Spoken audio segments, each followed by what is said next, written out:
Since its incorporation as a not-for-profit organization in 1961, the leadership of the Historical Society has always made sharing Elgin's history with the community its top priority. This not only includes the exhibits on display at the museum, but also involves programming and special events that reach beyond the walls of the museum. One such event is the annual cemetery walk held at Bluff City Cemetery on Elgin's southeast side. Today is September 25th, 2011, and we are at the Bluff City Cemetery in Elgin, Illinois, and we are participating in the 24th annual cemetery walk put on by the Elgin Area Historical Society Museum. So what we do is we select characters and we research them. So if we select the route first, because we try to do a different route each year, then we will walk around and we will look for particular characters. If we have some characters already in mind, we will go and research where they're buried at. And if it's a route that we can do, then we kind of build the route from that point on. Sometimes it only takes one character and we build that route then from just that one character. What we do is we pick out one individual and then build the route around them. As every single light in that theater went dark and the orchestra stopped playing, pure panic ensued. Mr. and Mrs. Gould went to Chicago to the Iroquois Theater in 1903, and the two of them perished tragically. They were among more than 600 people who died that day.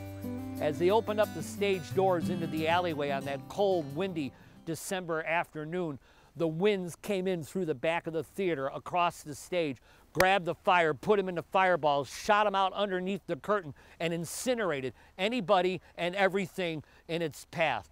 The terror was undescribable. The noises, the screaming was deafening. People couldn't see anything. They were falling over one another, lest the light of the flames might help for just a brief second. Doors were locked. Windows were barred. There were no exit signs visible anywhere. There was no visible means of anybody fighting this fire in any way, shape, or form. Where the hell are the firemen at? Mr. and Mrs. Gould were interred here in permanent rest, preceded by a church service and a military service of the likes of this city had never seen before, and probably never will see again.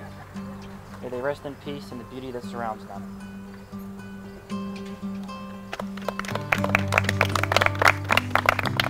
The way we pick somebody out for a character is to pick out the main character and go around the cemetery. In the near vicinity, we happened to see the name of Isabella Nickel, and it said widow of a sea captain, or captain who died at sea. We found that to be intriguing, and we did a little research.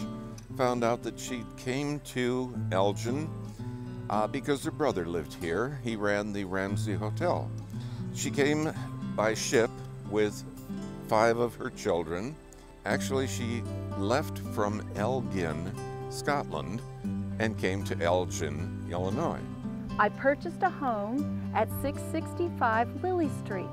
The girls were delighted. We were only 1 block from Lord's Park. I received employment from the Elgin Watch Factory and caught the trolley to go to work.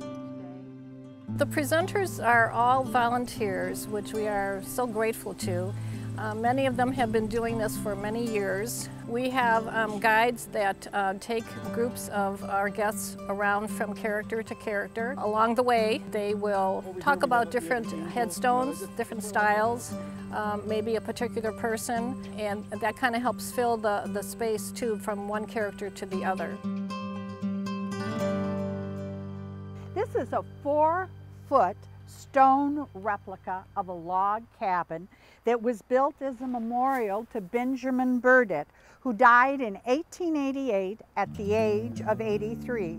It's one of the most unique monuments here in the Bluff City Cemetery.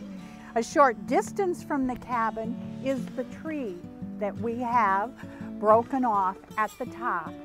That was placed in honor of Josiah Burdett, Dr. Josiah Burdett, who practiced medicine in Lake County. You can see where it also has the birth and death date of himself and his wife, Ellen. We know that it represents an oak tree because of the shelf fungus there very close to the bottom and the fern and other leaves that are there. We're preserving the history of the people who have lived before us here. Many of these people are influential. Many of them were just ordinary people like you and I. But they all have a story to tell. So we're here to preserve their memories, their lives, and their stories. The milestone next year will be our 25th cemetery walk. We hope to go from having 6 or 7 characters to possibly 12 to 15. The cemetery walk is always the 4th Sunday in September. So everybody come on out and see the walk for next year.